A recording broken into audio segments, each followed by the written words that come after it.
नमस्कार दोस्तों, मैं हूं आपके साथ नेहा वालिया। उम्मीद करती हूं कि आप अपने घरों पर होंगे, सुरक्षित होंगे, खुश होंगे।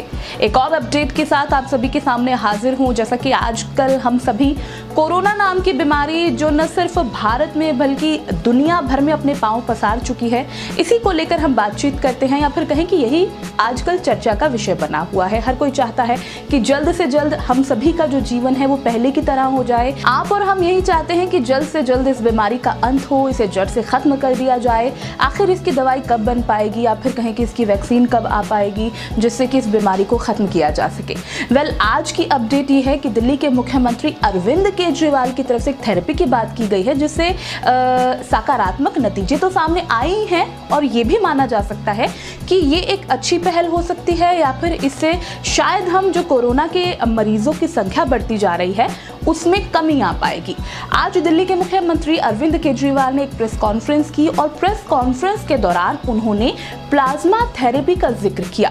आखिर ये थेरेपी है क्या, किस तरीके से इस थेरेपी का इस्तेमाल किया जाएगा, सभी कुछ उन्होंने डिटेल में बताया। पहले आप दिल्ली के मुख्यमंत्री अरविंद केजरीवाल की जुबानी सुनिए कि आखिर ये प्लाज्मा थेरेपी काम कैसे करेगी।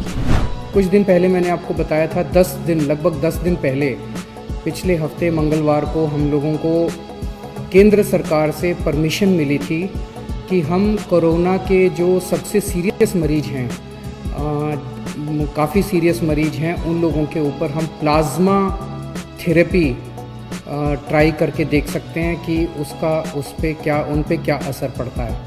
प्लाज्मा थेरेपी क्या है मैंने पहले भी आपको एक्सप्लेन किया था, आज फिर से मैं एक्सप्लेन कर देता हूँ कि जो पेशेंट ठीक हो जाते हैं, उनको कोरोना हुआ, अस्पताल में एडमिट हुए, उसके बाद वो ठीक होकर घर चले गए, ऐसे मरीजों के खून के अंदर एंटीबॉडीज़ बनती हैं जो उन्हें कोरोना से बचाती हैं। तो अगर ठीक हुए पेशेंट के खून से प्लाज्मा निकाला जाए, वो एंटीबॉडीज़ निकाली जाएं और जो बीमार पेशेंट है उसमें डाल दी जाएं, तो वो बीमार पेशेंट भी ठीक हो जाता है। इसे हम प्लाज्मा थेरेपी कहते हैं। तो ये प्लाज्मा थेरेपी लिमिटेड बेसिस पे छोटा ट्रायल करने की हमें परमिशन मिली थी कि एलएनजेपी अस्पताल, केवल एलएनजेपी के लिए हमें परमिशन मिली थी कि एलएनजेपी अस्पताल के जो सीरियस मरीज हैं उनके ऊपर ये ट्रायल करके देखा जा सकता है। हमने पिछले कुछ दिनों के अंदर 4 मरीजों पे ट्रायल करके, एलएनजेपी के 4 मरीजों पे ट्रायल करके देखा।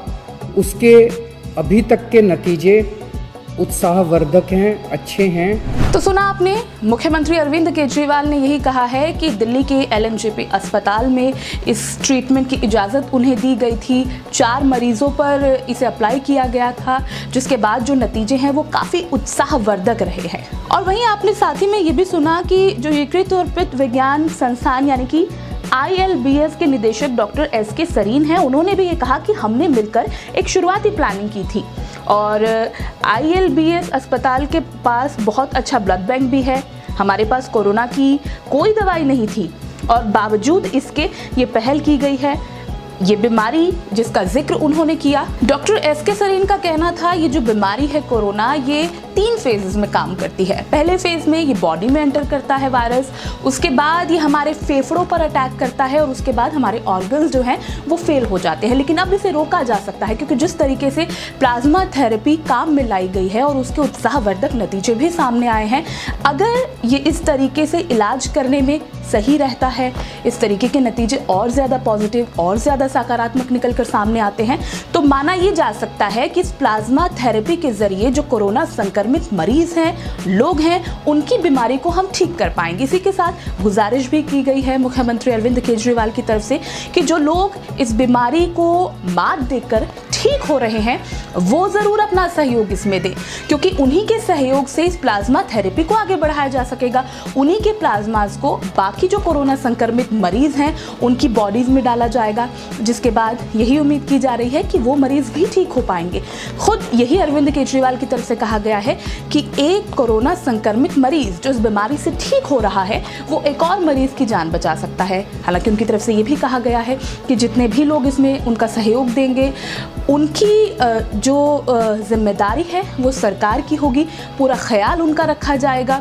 हालांकि अगर जो मरीज़ ठीक हो रहे हैं उन्हें फ़ोन करके इस बात की जानकारी दी जाएगी, अस्पताल उन्हें बुलाया जाएगा, उनके लिए गाड़ी भेजी जाएगी और पूरा ख्याल उनका रखा जाएगा ताकि उन्हें भी किसी तरीके की कोई परेशानी ना हो।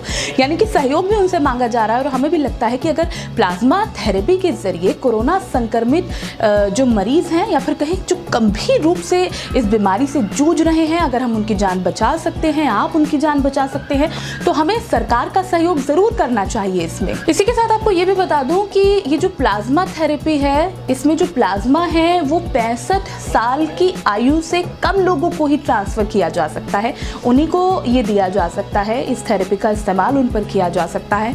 सकारात्मक नतीजे इसके सामने आए हैं। सरकार से गुजारिश की जाएगी कि दिल्ली में जितने भी कोरोना संक्रमित मरीज़ हैं उन पर ये प्लाज्मा थेरेपी वो इस्तेमाल कर पाएँ, क्योंकि हमने देखा कि 2000 से ज़्यादा फ़िलहाल जो कोरोना केसेस हैं वो सामने आ चुके हैं, 50 से ज़्यादा लोगों की मौत हो चुकी है। और इसी के साथ दिल्ली के जहांगीरपुरी से भी जो केसेस सामने आए हैं, फ़िलहाल तीसरा सबसे ज़्यादा बड़ा मामला वहाँ से निकलकर सामने आया है, जहाँ पर करीब 46 से ज़्यादा लोग बताए जा रहे हैं जो एक ही वार्ड की एक ही गली से सभी मरीज़ निकलकर सामने आए हैं। तो ऐसे में कहीं ना कहीं डर भी पैदा होता है सभी लोगों के दिल में, और यही होता है कि क्या इस बीमारी का इलाज संभव है या नहीं। तो एक ऑप्शन हम कहेंगे कि ये प्लाज्मा थेरेपी हमारे सामने आई है, और जिस तरीके से इसके रिजल्ट्स निकलकर सामने आए हैं फ़िलहाल सैंपल के तौर पर, उम्मीद यही की जा रही है कि जितने भी कोरोना संक्रमित जो मरीज़ हैं, जो इस बीमारी से ठीक हो रहे हैं, वो प्लाज्मा ज़रूर दें, सरकार की मदद करें और उन सभी लोगों की भी मदद करें जो कोरोना संक्रमित हैं। शुक्रिया।